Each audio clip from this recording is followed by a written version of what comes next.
From the banks of Dewey Lake, it's the Dewey Pod Monster.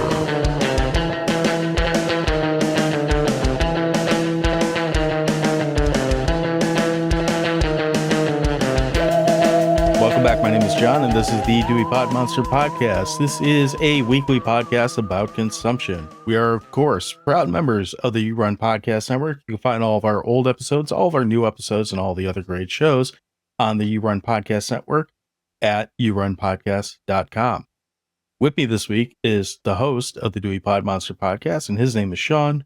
Sean, how the hell are you this day? They blew up my house, man.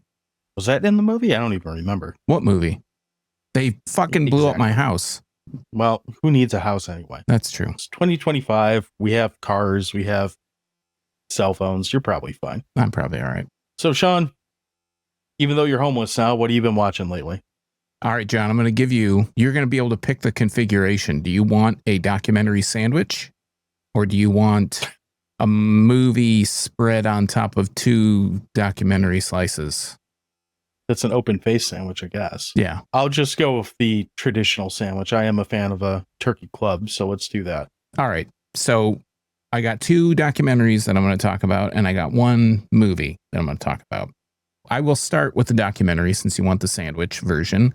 The first one was a movie that I watched called The Overnighters, and it takes place in a small town in North Dakota. And when they found that there was oil in the soil and they started fracking to get the oil out, it drove all these people from around the country to North Dakota because they're high-paying jobs and people were looking for these right off the bat $100,000 jobs. And so what that did is it caused just a bum's rush of people to North Dakota. And in this specific town, I want to say it was called Wilmington or something like that. Wilkinson, something like that. That's immaterial. But what started happening was that people were coming in droves and not getting jobs. So mostly men. And what was happening is that they were a lot of unhoused, homeless people, like just laying around and shit. So this pastor at this church decides that he's going to make his parking lot available for people to come in and park their campers. People that don't have cars came, and that he was allowing them to sleep in the church overnight. And during the day, they'd have to leave or whatever, go try and find work. It's basically, they don't have anywhere to stay. And the pastor starts inviting people to stay at his house with his family. So he has like 4 kids and his wife and him.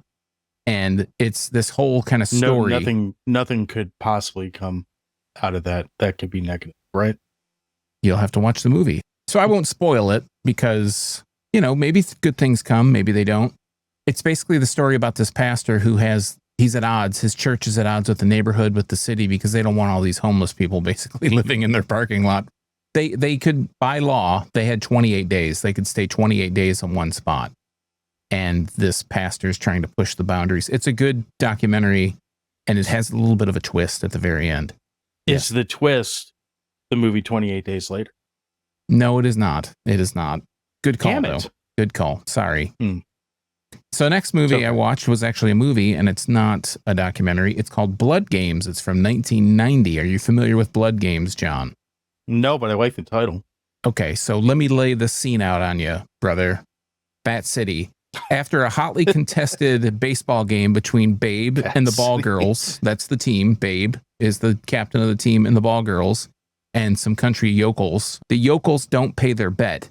And then when Babe and team go to collect, all hell breaks loose. It's kind of a play on Hicksploitation / it's a little bit of like an action-y movie, bit of a thriller. These yokels are basically chasing down Babe and her team, and hilarity ensues. And I don't know what it is about the 80s and the early 90s. I guess it still happens now, but why are people so afraid of like hillbillies? The Hills Have Eyes. I've mentioned several Hicksploitation movies. Chainsaw Massacre. Yeah, I've mentioned several. I mean, exploitation movies over the last few months.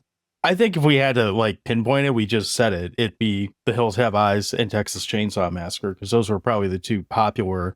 I wouldn't call either of those exploitation movies, but they definitely made hillbillies people the enemy. of the South. Hillbillies seem quite fucking creepy, to put it nicely. Yeah.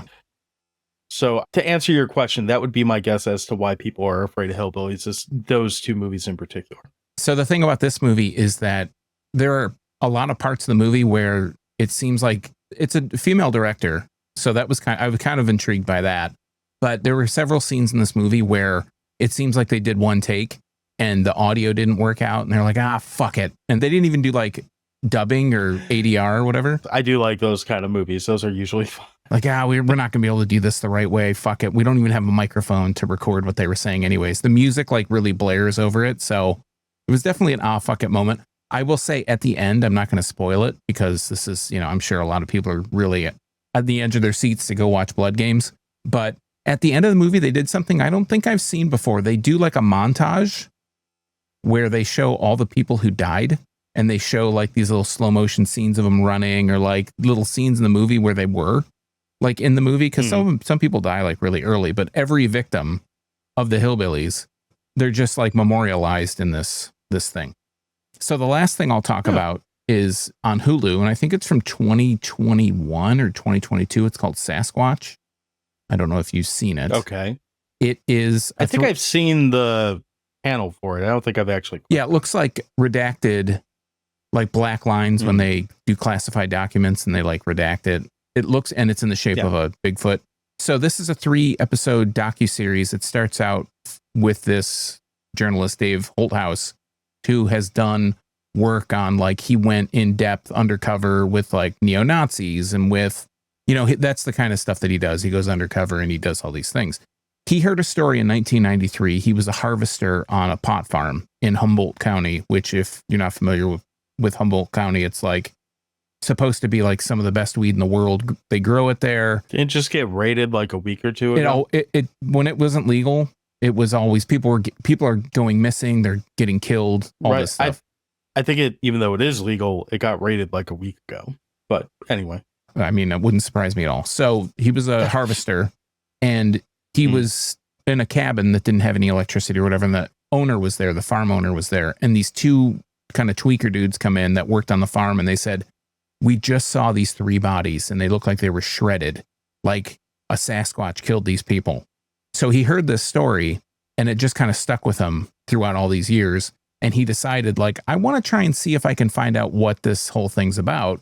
Did a Sasquatch actually kill these people? Has anybody else ever heard of this thing? So it starts to go down the rabbit hole of him trying to talk to people in the area to corroborate this story and find people that might know more about it, and then start to follow those leads. And it starts to go in a different direction. That was kind of the impetus of my like documentary journey this week, was to watch documentaries that started out being about one thing and kind of really turned to this other thing. Sasquatch it's 3 episodes. I think they're like 45 minutes each. It was good, but I would say watch it if it's like a true crime. It ends up being like a true crime documentary rather than like a Bigfoot kind of thing. But it was decent. It wasn't the best, but it was pretty intriguing. Okay. What about you, John? Well, pretty okay is, right in my wheelhouse. Yes. So apparently it's Detroit Sandwich Party week. So I'll keep the sandwich party going. For those that don't know, Detroit Sandwich Party is an actual thing that takes place this week in Eastern Market, but I digress. Didn't that just happen last year? God damn. It did. Happens annually. So hence New Year, new sandwich party. But I'll keep the theme going, but mine are a little different. Instead of 2 documentaries and a movie, I have 2 movies and a documentary. So we'll go however you want to do that. Movie that I know you were absolutely thrilled about. Couldn't wait to see. You were pissed off that you went to Europe because I wanted to cover this movie, and you're like, I got to go to Europe, and I was like, but it's fucking Streamboat. It's another Mickey Mouse horror. I was on my Streamboat of my own, John. You were on the Streamboat of your own. I'm guessing it was more and less terrifying all at the same time.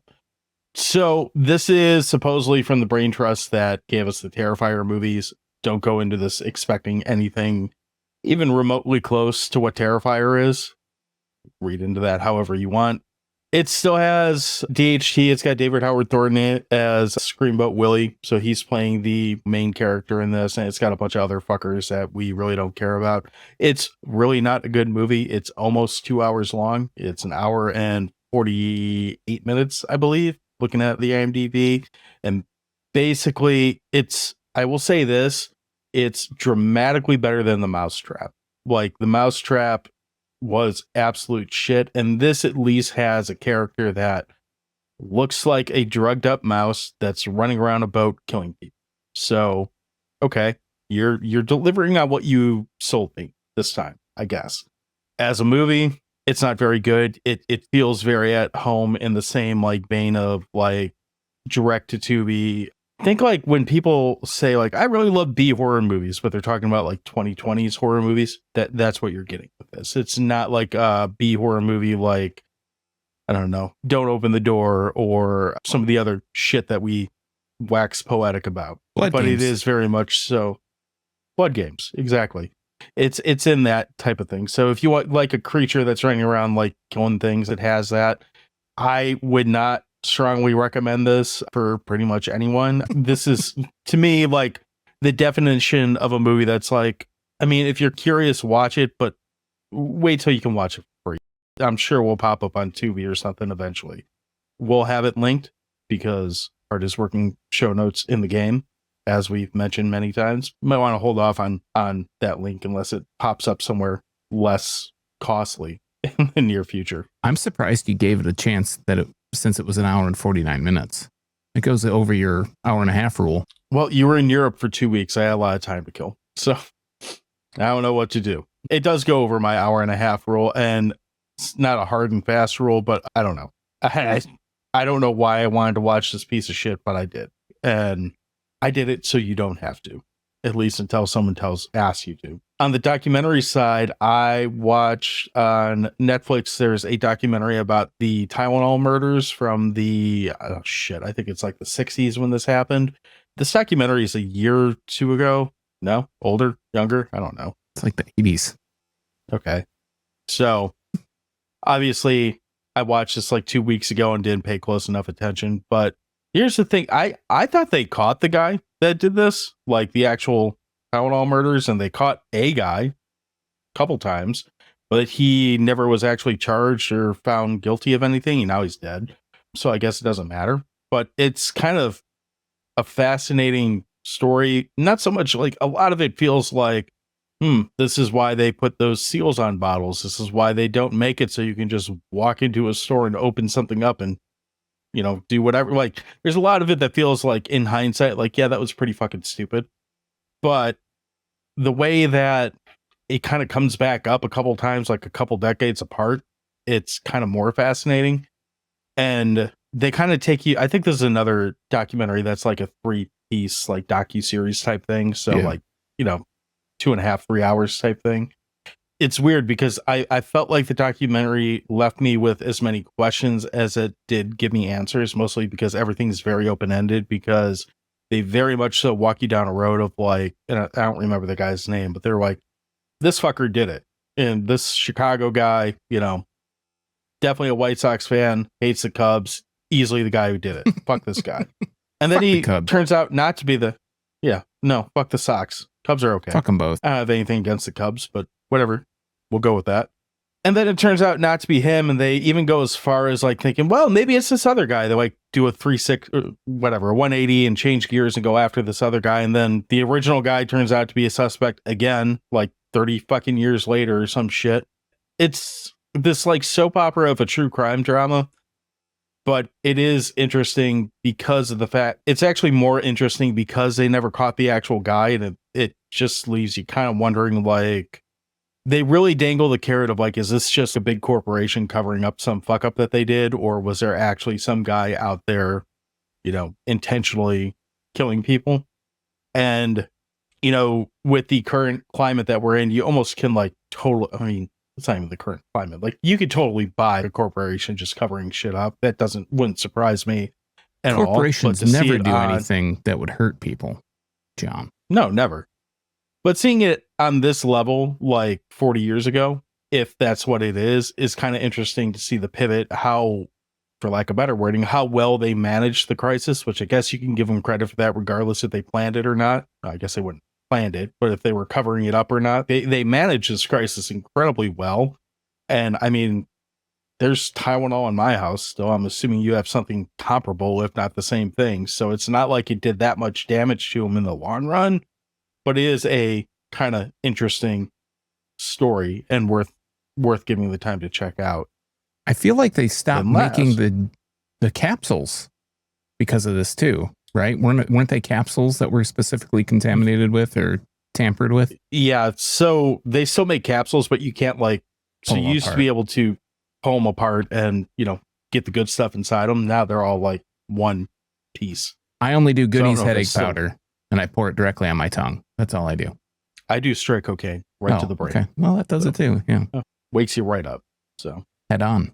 And the last part of the sandwich is the movie Night Killer, which is a 1990 slasher shit movie.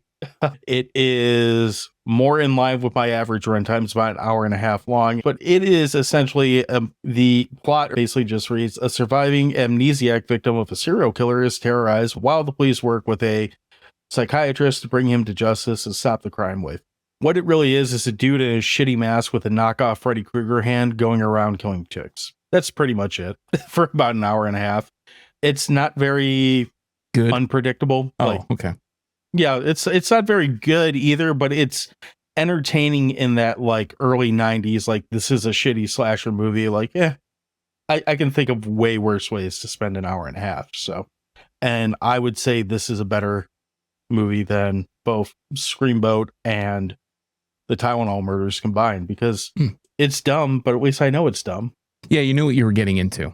It wasn't like a big Yeah. surprise when it ended up being stupid, and you're like, Oh, yeah. "Oh man, I thought this was gonna be great." Well, even if you look at like the cover on this, which that's how I pick half the movies I watch, I wasn't sure if this like thing on the cover was like a dude in a mask, a monster, some kind of fucking turd. I wasn't really sure what was going on. It's always So I was always like, a good sign. Monster Yeah, I was turd, like- monster turd.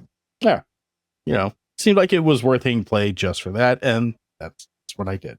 Got anything you want to tack in here before we switch gears, take a break, and come back and talk about a really, really new movie? I've got a suggestion. I think we should switch gears, take a break, and come back and talk about a really new movie. All right, well, let's do that. We'll be back in just a minute. We're going to talk about a really new movie sponsored by Amazon. Man, I'm glad I thought of it.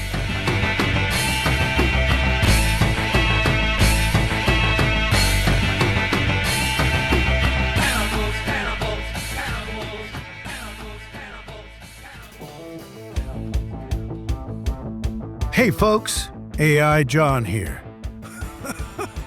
Are you tired of only listening to sad old podcasts that tell you what they want to talk about? If you answered yes, then check out the You Run Horror Movie Review podcast. Scott and Mark want you to vote on the movie of choice and ask you for a 3-word review of those movies. They're the only podcast where you're not only encouraged to take part, but actually take over the show in every way.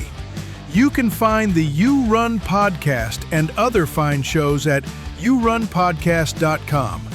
All right, so we are back, and we are going to be talking about a new movie. As we mentioned, it is a movie that is very, very much so sponsored by Amazon, because Amazon loves this movie. Amazon knows all things about making movies with all kinds of cameras, or camera.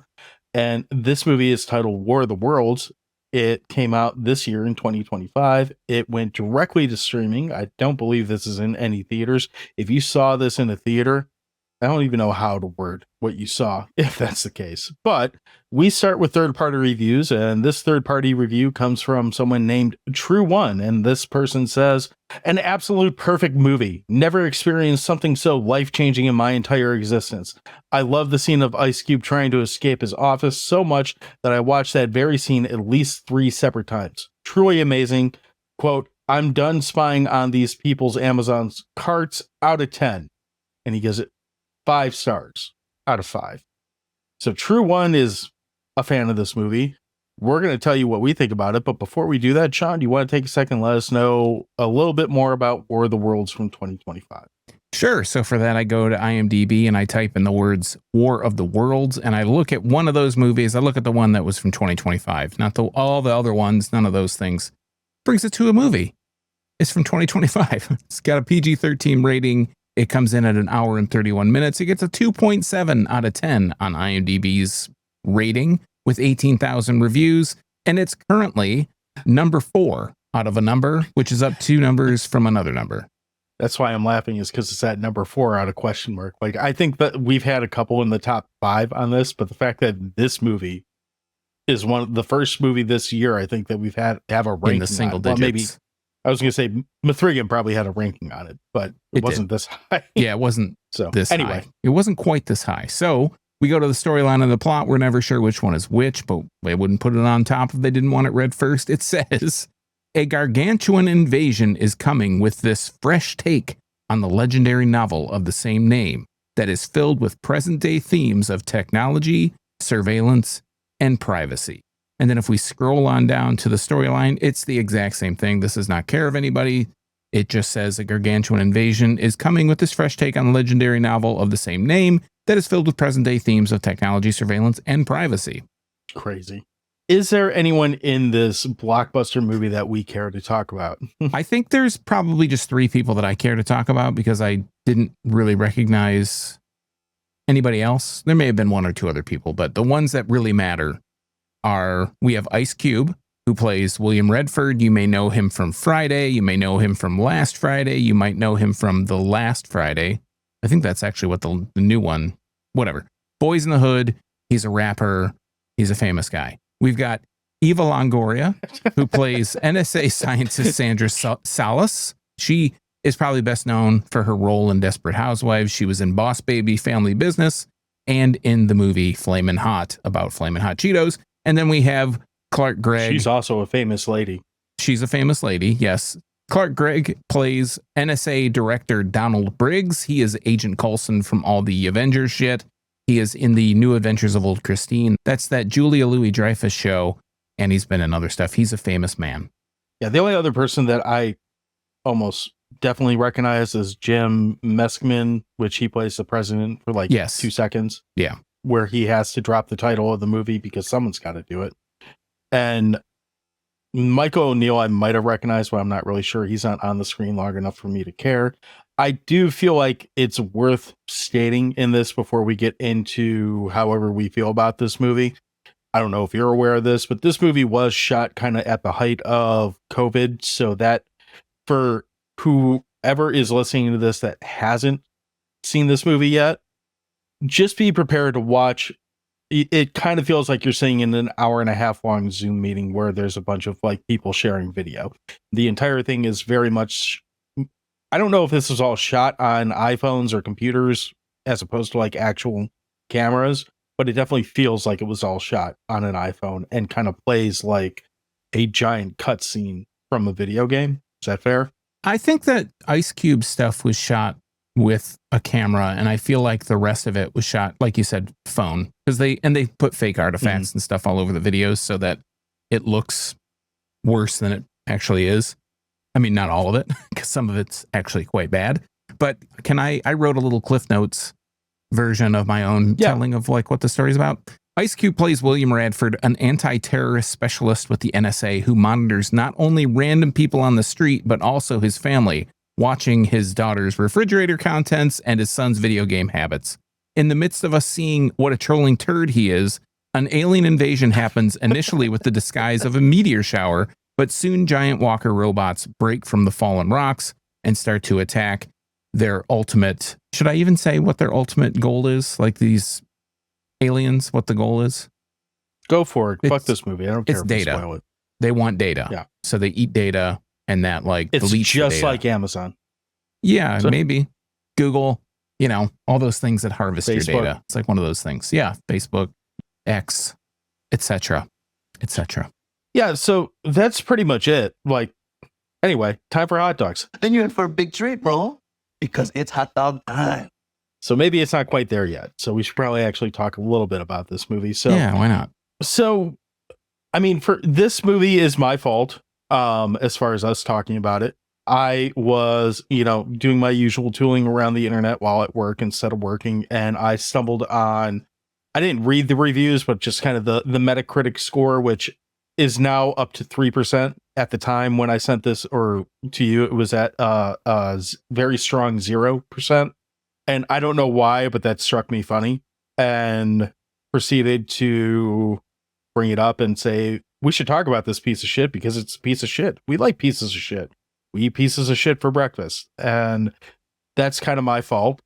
So I'll go ahead and lead us off as far as like if there's anything to like about this movie, since I know I've just covered how we both found this piece of shit.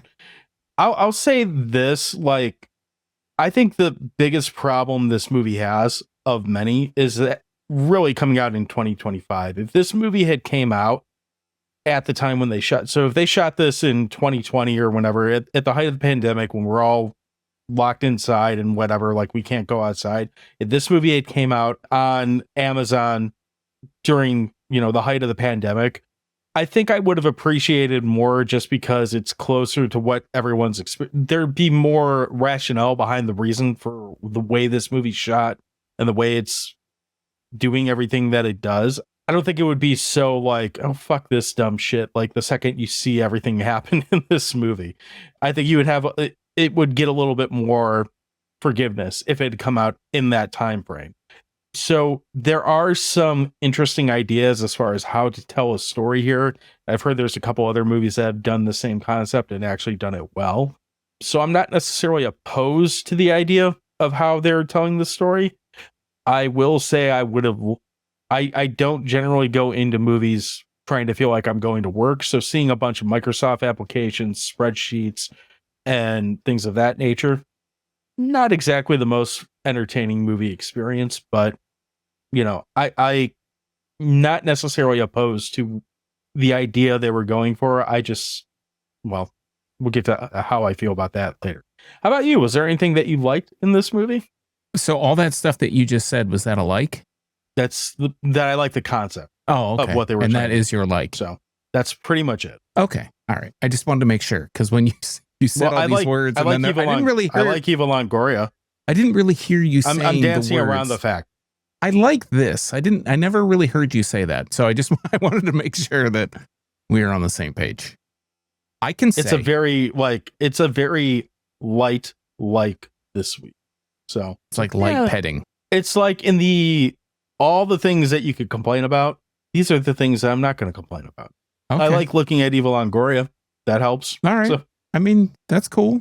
I have a couple likes, surprisingly. I like that I laughed out loud a lot. There's a point where Ice Cube is trying to go get another vulnerable character, and I won't spoil who it is. And he runs away from his desk, and the door won't open.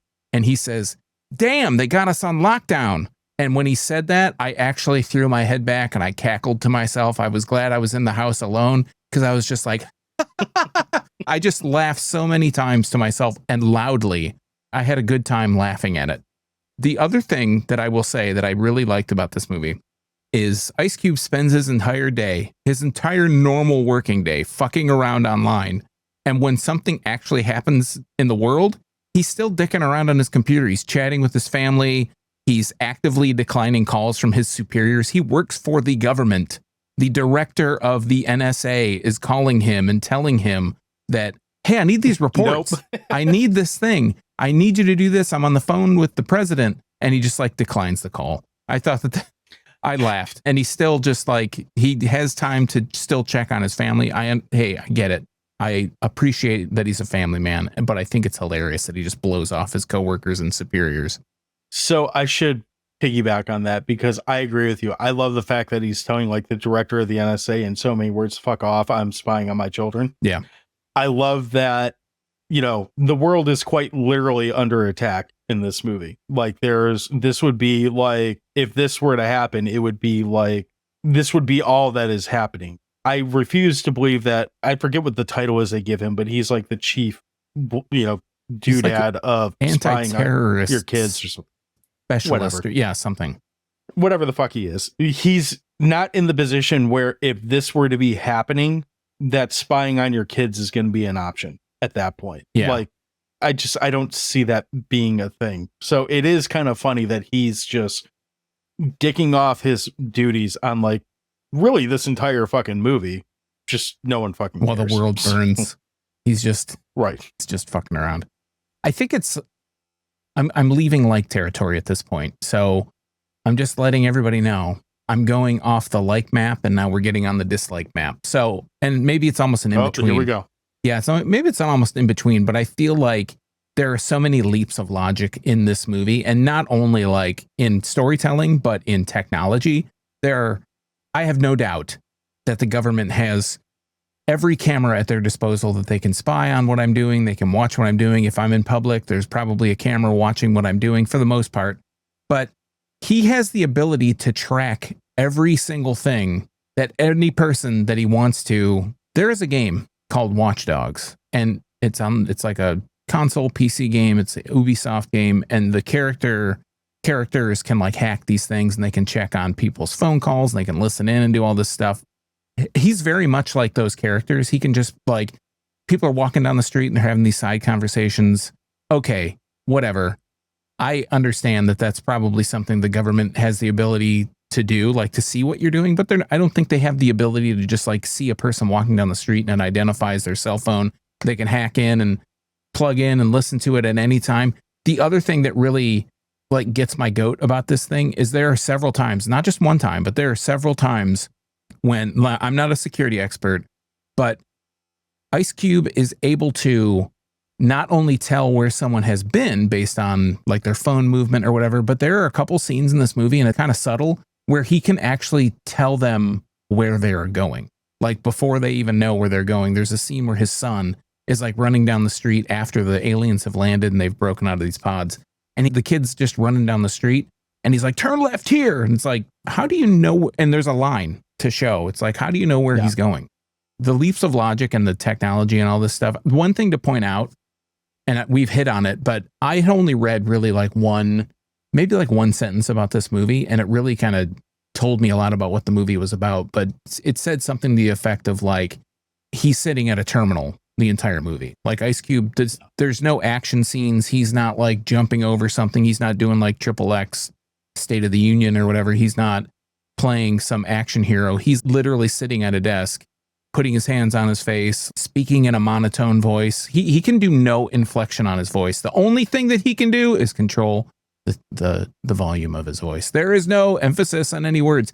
It is insane and maddening that he puts out this like such a wooden performance that, I don't know. You have to go into this knowing that he is literally sitting at a computer, and it's like an hour and a half. Like you said earlier, it is like an hour and a half. It's actually an hour and 20 minutes. There's 10 minutes of credits at the end. It's an hour and a half of sitting on a Zoom call and watching like whip pans of his mouse go to these different parts of the screen. They don't even show you the whole screen at once. They have to like whip over to this other part and zoom in on it. There's a lot of this like rack zooming where it like zooms in real close on something on someone's face or on the screen. Oh my God. If I wanted to fucking do this, I just make my own movie of my desktop. Yeah. I just do work stuff and record my Zoom calls or my Teams calls. He's really good with pivot tables, though. No, he is not. So don't you ever fucking say that. He is not. He didn't use Excel. That's another complaint. Yeah, I know. That's another complaint, John. I do reports for my work. If it was so easy that I could just type in like 4 words of what I wanted, and that would be my report that I could get, man, my job would be so much easier.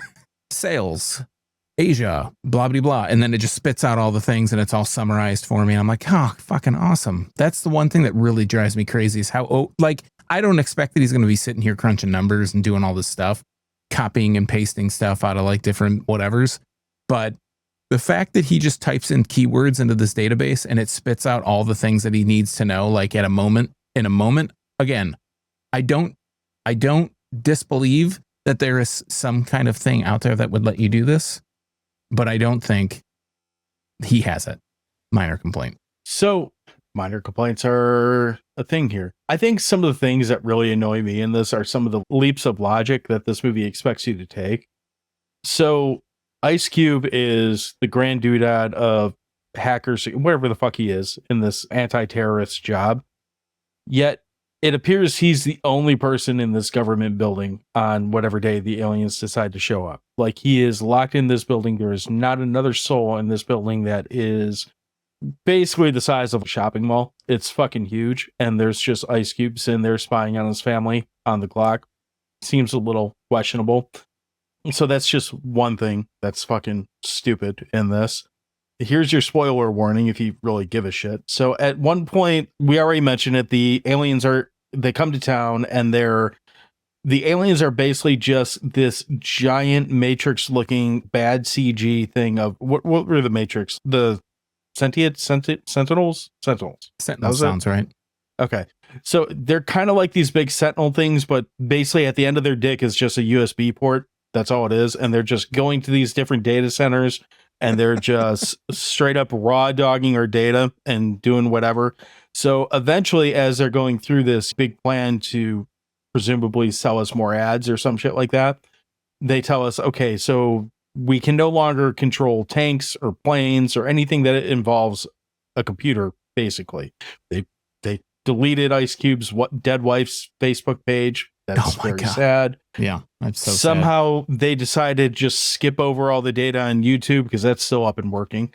So they're doing all this, and basically they decide to launch their counterattack maybe 5 minutes later in movie time. And what do they do in the counterattack? They show these planes going to bomb the fucking White House or some shit. I'm like, so we're going to use the planes that the aliens just disabled with their data like raw dogging. We're going to use those to go fight the aliens. That doesn't make any sense. You just told me the planes are all grounded because they actually show a plane on screen that says a plane dies or a plane's death because they show it crashing. It says a plane's death. I was like, the fuck? They show it crashing out of the sky and basically tell you that, like, we can't fight it with planes or tanks. Yet in the next scene, they're like, all right, we're going to go use these planes and we're going to blow these fuckers up. Like, okay, that's cool. I could not forgive myself if I didn't mention that his wife has passed away and she has this thing on Facebook and she's left him a voice message like the day that she died or whatever. And it is the worst AI voice of a woman. Like I use AI voices on this show. I use it for the ads because I don't want to read the shit and John doesn't want to read it. So I have an AI read it. It sounds worse than that. And I pay like $10 a month to use a voice once a month to write an ad. The studio couldn't. This movie was filmed in 2020. It sat on the shelf. They couldn't have revised that voice or hired someone and paid them $10 to be like, hey, you want to be in SAG-AFTRA? I was going to say, you're telling me you can't go find a random Amazon delivery guy or someone in your warehouse to be like, hey, or a production assistant or something. This. Yeah. Whatever. I wanted to piggyback off what you said.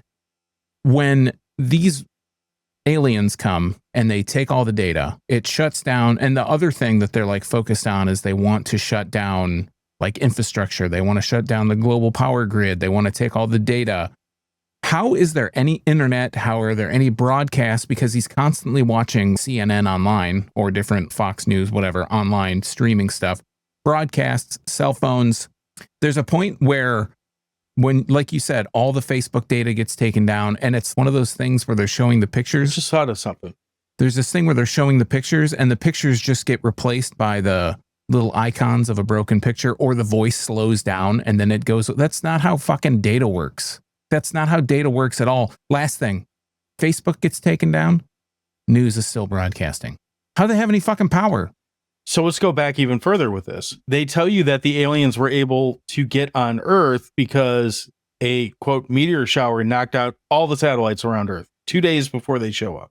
So all the fucking satellites are down. Every satellite is down. How the fuck are you broadcasting anything?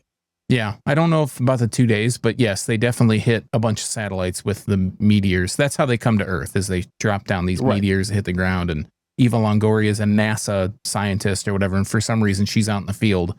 And she goes and sees these meteors. Yeah, I didn't figure that out. Yeah, either. I don't know. She's like the one doing all the action stuff because Ice Cube is locked, he's shackled to his desk chair. And I love the scene where he gets so pissed off, he knocks his chair over. It's like, oh no, you knocked your fucking chair over, dude. How tough. You're such a tough guy. Right. Tough guy. Fucking tough guy.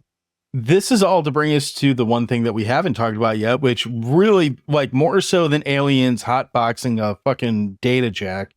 The thing that's really beating you over the head in this movie is fucking product placement. I mean, you want to get really trash in this movie, take a drink every time you see either a Microsoft or an Amazon product. You'll have alcohol poisoning before the aliens even fucking show up. That's how quickly you'll be doing it. But the whole apex of how Ice Cube saves the world is enabled by him ordering a flash drive, which the reason behind him ordering a flash drive. A Amazon driver who's banging his daughter decides to, I forget what they call it, but their drone delivery thing. He has to get an order to fly this fucking drone, which of all the things that Ice Cube can hack, he can't hack an Amazon drone to just let him fly it. He hacked several drones, even some drones with weapons on them throughout the movie, but he can't. Yeah, but this Amazon one, no. Yeah, no. Can't fucking do that. Can't even hack Amazon and then, to have it sent. He has to put an order in.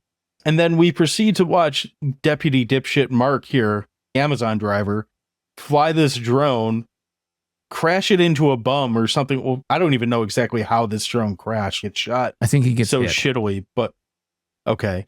So they have to convince this bum to flip the droid over so it can get back in the air and continue its quest to save Ice Cube.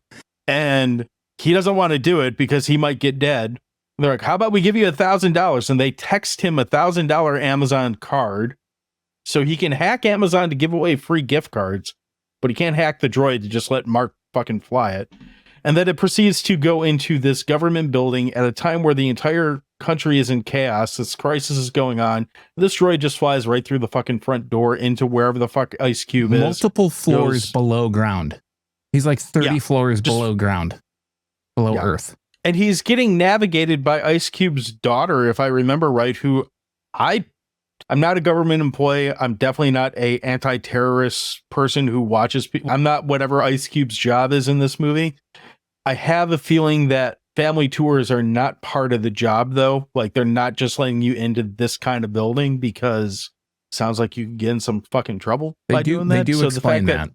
Oh, did they? Okay, yeah, because at that point, everybody gets access via disruptor. Okay, whatever. Is how I forget that then. So the thing, it's just it's a dumb third act to go in a dumb movie. So whatever. Yeah, it's extremely stupid. The one thing that really irritated me more than it had any right to is whenever Ice Cube calls his daughter's fiance, his daughter's name is Faith. And Faith's boyfriend is Mark. And every time his name pops up on the screen, on the computer, it says either Faith Mark boyfriend or Mark Faith boyfriend. Like, there's no something like that. There's no possession that it's like Faith's boyfriend is Mark. I don't know. That's, if you've listened to this podcast and you've listened to me correct John on things, on stupid pedantic bullshit, I'm sorry. This is just the way I'm wired. And that drove me fucking absolutely up a wall. One thing that we didn't touch upon that I feel would be egregious, the effects. And John uses this terminology quite often, but in this case, it literally looks like Nintendo 64 graphics. I wish I was exaggerating. The green screen effects and the photoshops later in the movie that are done to make people look like they're together in certain shots or whatever are the fucking worst.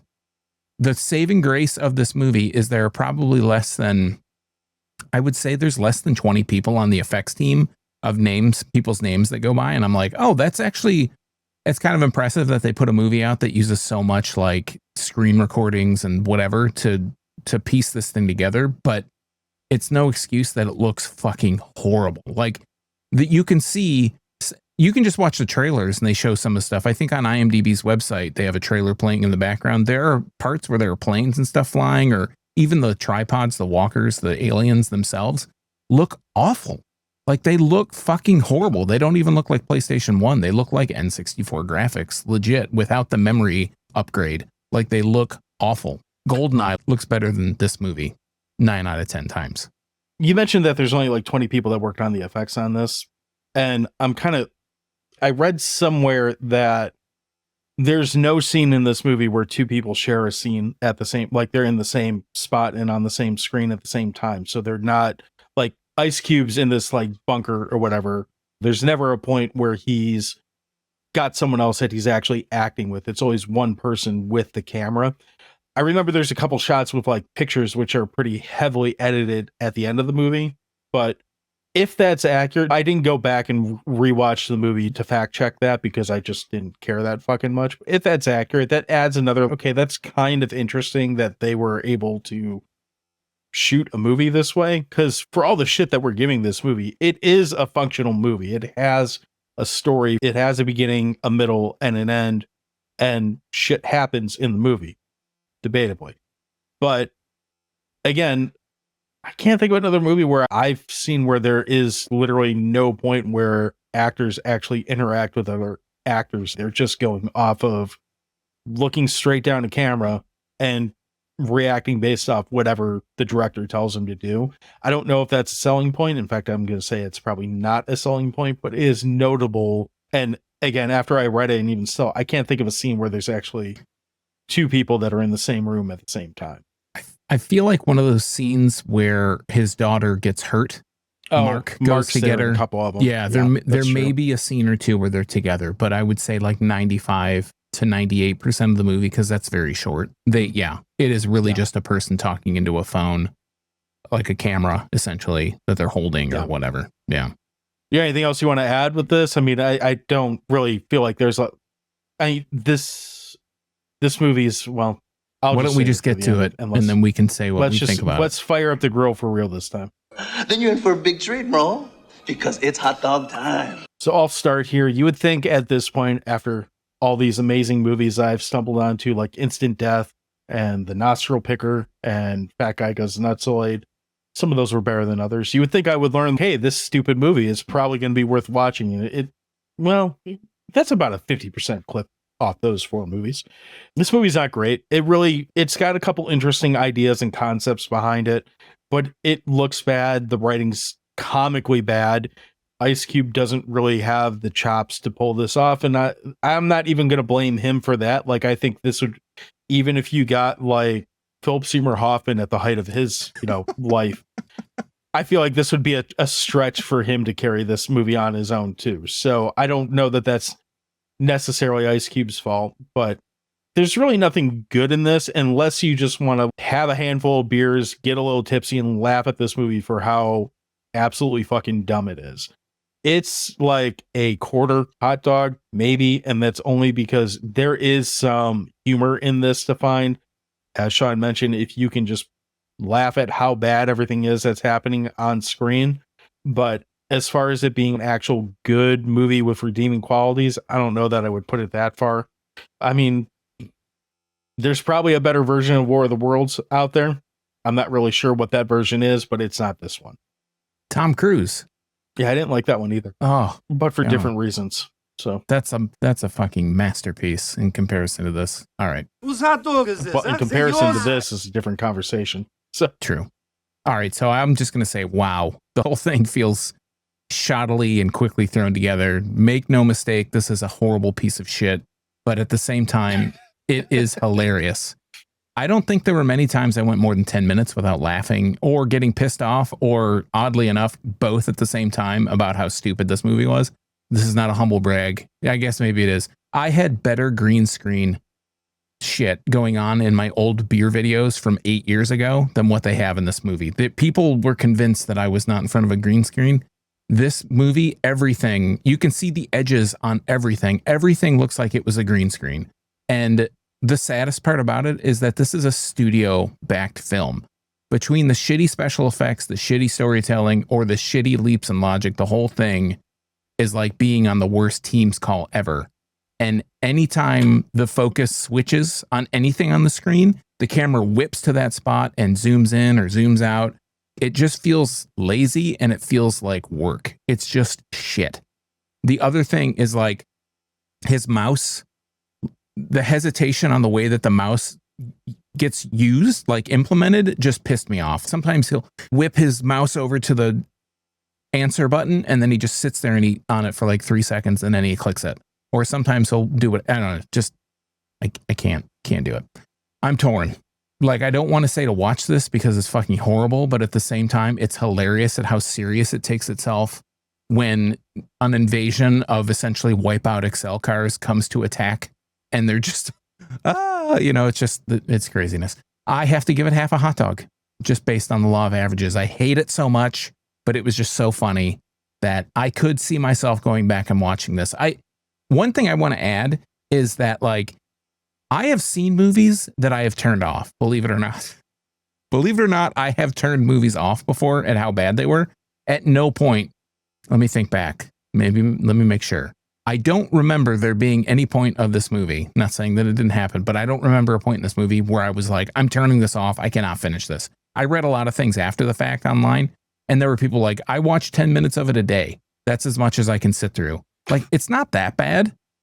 I didn't think it was that bad either. It's watchable. Yeah, it does tell a story. It tells a shitty story, and it's shittily told, but it does tell a story. Like, there are things that happen in the movie. So, you know, and the thing that I thought was funny is like, I feel like maybe it's all a ploy, you know, because this movie's getting pushed really hard. I loaded my Fire Stick on my TV to watch a baseball game yesterday for the first time. I haven't had my Fire Stick on in forever. And the first panel that came up on the top was this movie. This movie, I mean, it's what do we say? It was like number 4 or number 2 or whatever on IMDb. Yeah, it's number 4. It's like, there are clearly people that are watching this. So it's a success, and at least people are watching it, but it is a total piece of shit, and it is a hilarious piece of shit at the same time. Do we know what the budget was for this movie? I don't know how much I'm just curious. Spend on this podcast. It's probably a little bit less than that. So I would think I don't see Ice Cube and Eva Longoria alone would be at least $1 million each. Yeah, you would think those two would get a payday. The rest of the people really, right. Clark Gregg has been in a lot of stuff, but a lot of these people, Andrea Savage is I would say she's a 6th build, which she's higher than Clark Gregg.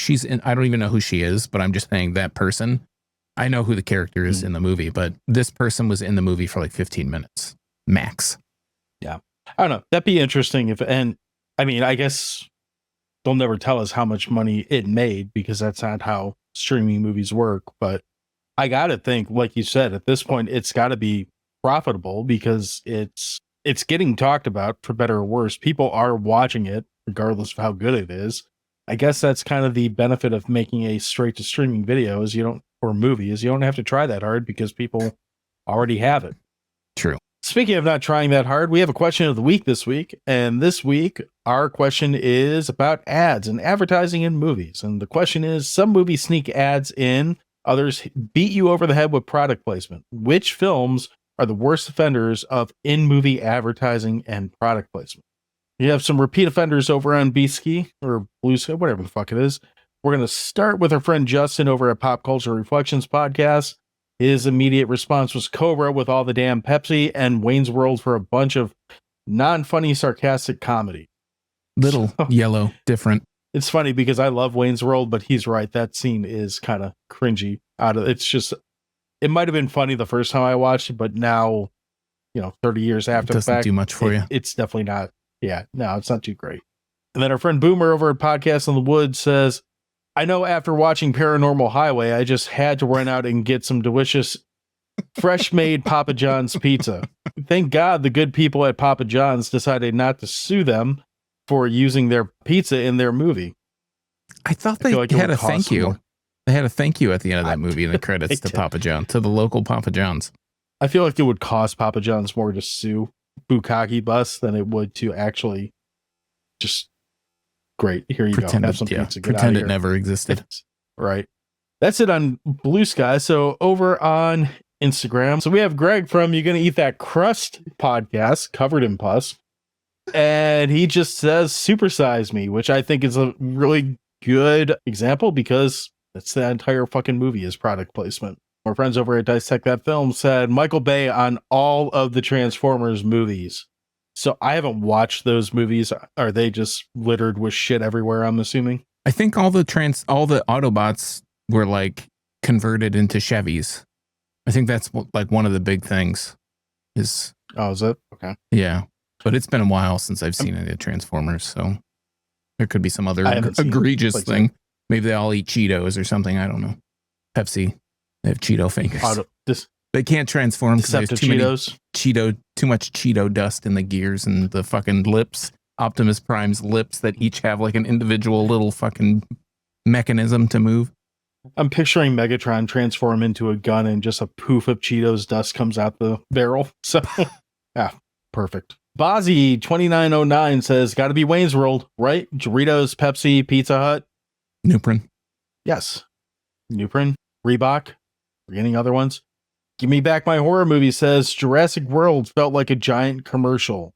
It did, but I don't remember a specific product in that one. I haven't seen the last 2 Jurassic World movies, but the first one felt like a big commercial, but I can't think of a product that they put in there. Yeah, same. Pro Bobo Poop said Subway with Happy Gilmore. Yeah, that's fucking annoying. And then last on this is Spuds McKenzie says Twinkies in Zombieland and Taco Bell in Demolition Man. Would push back on the Taco Bell and Demolition Man because they talk about Taco Bell, but they never actually show any Taco Bell products. It's all weird fill form food. But Sean, you got any offenders of the product placement that you'd like to bring up? Isn't Mac and Me all about McDonald's? You know, a little alien. So. Yeah. I believe so. That whole movie's like a McDonald's production or some shit, if I remember correctly, but I could be wrong. That would be my pick. I was going to say Wayne's World, but we have a couple repeat instances of that. The Newprint part is always, I've said it like 3 times on this show now. That would be the 3rd time. That's my favorite little gag of all those little products because I don't think Newprint's even around anymore, but yeah, I would say Wayne's World, Mac and Me. There was some other movie that I've seen recently that felt like the whole thing was just pushing some product, but I can't think of what it is off the top of my head right now. It's like a more recent movie, if I remember correctly, but I don't know what it is right now. I feel like it blends in like all the time. I feel like I see it more in TV lately. My answer is going to be Twix from Seinfeld because they did a whole episode about a candy bar lineup and it was pretty entertaining. But even like when I was trying to figure out how to do this, the kid from Stranger Things with the Eggos, that came up like a whole bunch of times. And that's kind of what a lot of those shows like Stranger Things have kind of turned into, is these weird nostalgia packages where they're just pushing old products or new products in old packages. Like, oh, Eggos still exists, but they had a different package in 1984. So let's make it look like that. And all of a sudden people are talking about Eggos again and shit like that. So, but Twix is my answer by George, because that's what's coming to mind. Got anything else you want to hit on before we wrap up and sign out of the chat and stop spying on our family members via computer? Stop spying on me, John. Let's wrap this up. No promises. Well, if you would like to follow us, you can do that on all the usual places. We are on social medias at Dewey Pod Monster, except for Blue Sky, where we are at crap.town. You can also find all of our previous episodes and all of our upcoming episodes, as well as all the other great shows like You Gonna Eat That Puss at yourunpodcast.com. Our show can also be found at crap.town. There's a option there to leave us messages if you would like. You can send us feedback. You can also tell us if there's a movie that we haven't covered that you would like us to talk about. Maybe there's a movie you want us to revisit. We're coming up on 200 episodes. Maybe we need to talk about a movie again. That's a possibility, I suppose. Whatever. Let us know what you want to hear. You can send us messages right at crap.town, or you can go to Rotten Tomatoes. It's going to take you to the same place. You can send us messages there too. Sean, what am I forgetting? Chopping Mall. I was going to say, if you want your question of the answer, the question of the week read on this here show, you can do that by answering the question of the week that John posts on social media at all the places he cares about. If you like anything that we talked about on the show here, guess what? There are links in the show notes that you can click, and it'll take you to those things, and you can watch them. Like, are there any other shows that you know that provide hours of free entertainment other than this show? I don't know any. We're the only ones doing it. You can click any of those links in the show notes. It'll take you to those movies. We try to make them free. If we can find a place online that they're free, even if it's not necessarily above board, we try and find a place that you can watch it for free. There are some, with that being said, there are some that say Amazon after them. Those are affiliate links. If you click those links, if you watch those movies, you buy something from Amazon. After you click those links, goes in your cart, you buy it. Some of that money gets sent to us. It's not very much, but pennies make dollars, right? So click on those links. Fill our pockets with pennies. If you want to follow me on social media, I'm exclusively on Blue Sky. I am at internalbleeding.crap.town. I leave stupid little clips of silly little movies that I stupidly enjoy. You can find me on Blue Sky again. That's at internalbleeding.crap.town. John. So that's it for this week. This is usually the point of the episode where I tell you to swell up, you butthorns. But this week, since I screwed up a line again, I'm going to riff off our friends You Can Eat That Crust and just say, in pus, we trust. We'll see you next week. Bird season's over, butthorn.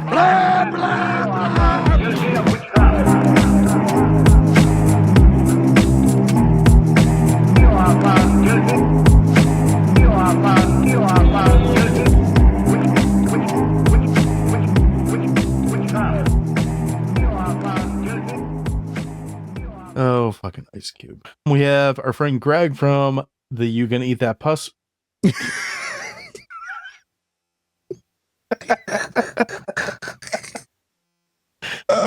Oh, I hope you leave that in.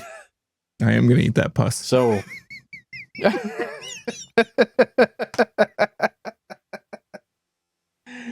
yeah, let's see if I can try that again. Oh, good God. Oh shit.